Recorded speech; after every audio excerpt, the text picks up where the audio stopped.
Hey everybody, this is David Schooley with the Big John MMA Fight Club, and I'm here with, of course, none other than Big John McCarthy. How you doing, my man?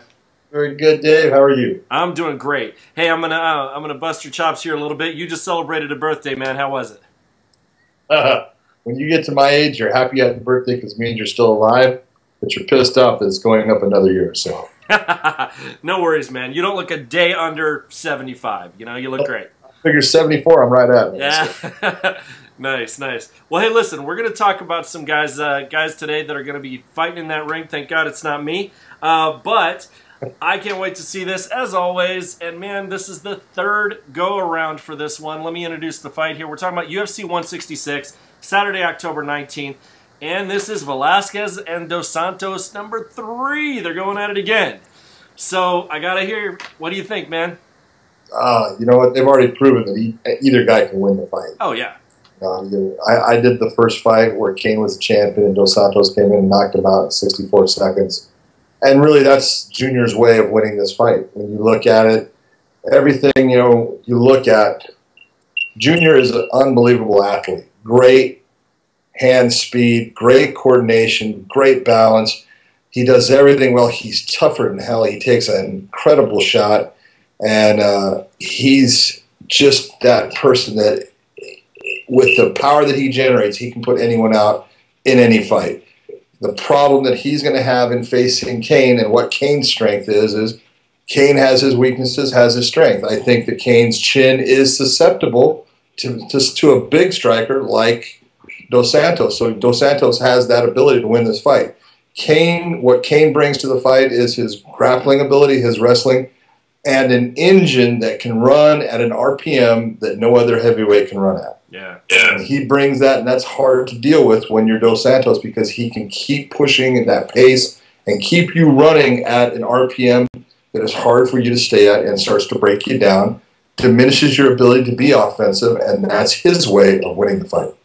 In the two fights that they had, DoSantos won the way he's going to win this fight if he wins it, and Kane won the second one the way he's going to win this fight if he wins it. So, two incredible heavyweights. I think they're really pushing each other to the point of making this trilogy one of the best trilogies there really is that's come out of MMA just because of how good they both are.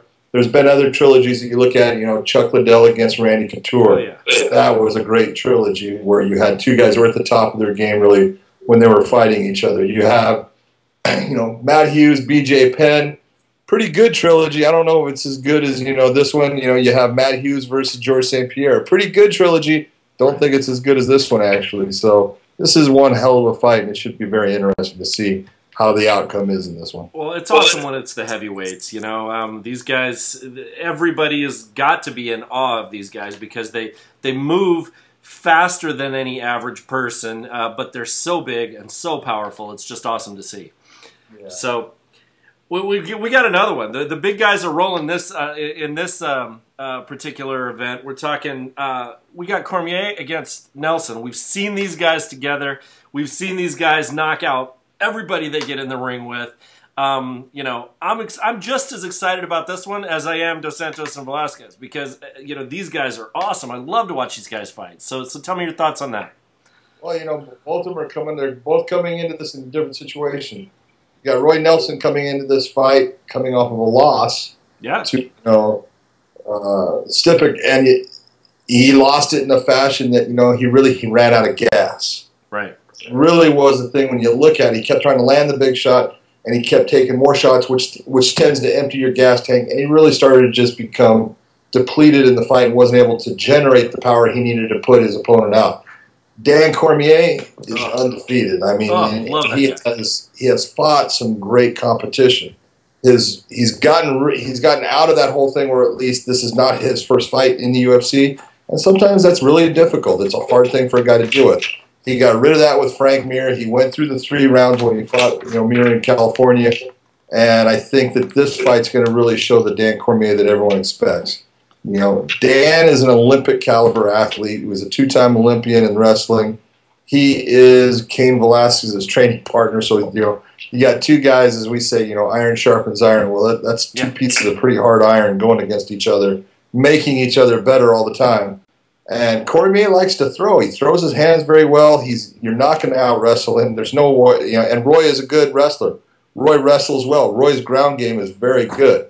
And, he could do things, I think, with Dan. If he could get him down and keep him down, he could do things on the ground with him. But I think Roy has turned into this stand-up guy that's going to sit there, and he's going to throw hands with Dan. And I think Dan's going to just throw back. And so I don't see this fight going to the distance. Yeah. I see one of these guys putting the other one out. And, the question is, has Roy gotten that energy that he's going to need to fight? Because you can't expect it to be, you're going to get him out in the first round. It may be the second round. It may be the third. He's going to have that gas tank to do that. You know that Cormier has it. He's gone the 5 rounds before, and he has showed that he is, an absolute animal as far as his stand-up is good. He's knocked out Bigfoot. He's knocked out some big-time players in the heavyweight division, and he's got the power to knock out Roy, and Roy's got the power to knock out him. So it should be a very interesting fight. Oh, yeah. I'm predicting a little bit of a knockout here. I just have no idea which way to predict it. Man, you know what? That one, either guy, especially when you're talking heavyweights, they both carry enough power. Look, they can hurt anybody if they hit that shot on the right place. So. Absolutely. Well, hey, let's talk about a couple others here. I mean, we've got Gilbert Melendez. We've got Diego Sanchez. That's a great matchup. We've got Gonzaga versus Jordan. I'm looking forward to that. If you're going to talk, you know what? Gilbert Melendez against Diego Sanchez, that's a great fight. Yes. Going back down to 155 where he should be. He, no matter what you want to say, the nightmare, the dream, whatever it's going to be. Right. The guy comes to fight, and he always puts on an entertaining and hard-fought fight. Gilbert Melendez is a stud. This is a guy that came from Strikeforce, never got the credit he deserved based upon not being in the UFC. And this is a guy that fought in Pride, fought in all the different promotions out there, was the Strikeforce champion, came in and fought against Ben Henderson for the UFC championship in his very first fight in the UFC. And that's a fight, you know what, you look at it, 50% of the people thought Ben Henderson won and 50% of the people thought that Gilbert Melendez won.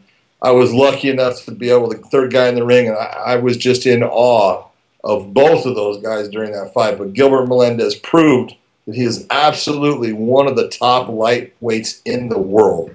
And Diego's going to have his hands full with a guy that is good in the stand-up. He's good on the ground. He is well-rounded everywhere. I think, and you're looking at this fight, man, this is a tough fight for both guys, but this is an entertaining fight, and I think it's going to be an absolute war. The other one that there's a couple in there. Tony Ferguson is fighting in this thing, and Tony's fighting Mike Rio. And you look at that, Mike Rio is coming off the Ultimate Fighter. Tony won the Ultimate Fighter. Tony Ferguson is a phenomenal wrestler. Mike Rio lives off of wrestling. I think Tony's the guy, when you're looking at it, has made himself more well-rounded. But you know what? If Mike Rio is tough enough to work and get in on Tony and make him not feel good about the wrestling, that's a great fight. You've got Sarah Kaufman against Jessica Ai. There's a matchup in the 135s. Jessica's coming from Bellator. She got released from Bellator because they dropped the females. Jessica Ai has done a phenomenal job improving. She's one of the top females out there, and she's going against Sarah Kaufman, who I've refereed Sarah. I've watched her. The first time I watched Sarah Kaufman, I was in Gatineau, Quebec. And man, I'll tell you what, I said, who is that girl? Because she threw punches like a guy. She threw straight shots. She had head movement. She bobbed, she weaved, she changed levels up and down and throw it. It was like, man, that girl's good. And now she's in the UFC proving just how good she is. So that's another great fight. I will tell you, 13 fights on that card. You know what? 10 of them are stellar. Oh, yeah. Stellar matchups. And you got to give the UFC credit for putting on incredible fights on this card. 166 is a stacked card. It totally is. You got to watch it. I mean, Marquardt and Lombard, come on. That's a great matchup, too. There's your Bellator champion, with Lombard, who has come in and he had a little bit of a hard time, lost to Boach, but then knocked out, Huzamar Palhares. Right. And the guy, he's now down to 170. He was a 185er. I honestly believe we're going to see huge things out of Hector Lombard at 170. Hector Lombard is a beast as far as physically strong, fast. He hits hard. He just didn't have that frame at 185. Most people don't realize the 185-pound fighters, though they weigh in at 185, they're big guys. Oh, yeah. and they have big frames, and Hector didn't have that big frame. You know, sometimes I don't know how Nate gets down to 170. He's so muscular the way he is. He's got a big frame, but this is the category and the weight class that I see Hector Lombard doing very well in. Nate's got a lot to prove. You know, he lost his Strikeforce title to Tarek Safardine, came into the UFC, lost his first fight back in the UFC after being put back in there, and I'm glad he's back in there. He's got a lot to prove in this fight, so this is a fight that he needs to win. He's going to come with everything there is, guns blazing, to try to put out Hector Lombard. Yeah, I agree with you, and I couldn't agree more about what you said about putting this entire card together. I mean, we started out talking about the heavyweights and how they're getting in banging. We didn't even talk about. I mean, Dodson is going against Montague here. I mean, there's going to be some fast-paced fights here too, and oh my God, it's just amazing. And like you said, Melendez, who cannot look at that last fight and think that was just absolutely phenomenal? So this is an exciting card. It's a great card. You talk about Dodson and Darrell. Darrell has been fighting almost his entire career up here in California, Tachi Palace. So we all know who he is. He has got some phenomenal hands. The guy can fight. His ground game's good, but then you look at Dodson, they call, you know, Johnny Dodson's the magician. Right. That dude is so smooth in how he does certain things. And he's just, you know, his left hook that he throws, he hides it very well in this setup. He does a beautiful flying knee that he, you know, does and stuff. He's just super athletic and smooth. You know, Darrell coming in this first fight, you know, getting John Dodson, man, that's a handful for your first fight in the UFC. Oh, yeah. We'll see how he does, but, man, that's a great fight, like you're saying. The entire card, man, it's an awesome card. Nice, nice. Well, hey, listen, I know we're on limited time here, but thank you so much for talking to us. Again, I'm going to be watching these fights. I'm sure anybody who's a fan out there is going to be watching this card. And if you're not locking in your predictions on Big John's MMA Fight Club, you need to be. So, again, John, thank you so much for your commentary. It's always awesome to hear what you think about these guys. I appreciate it. Thank you very much, Dave. Talk to you later. All right, take care.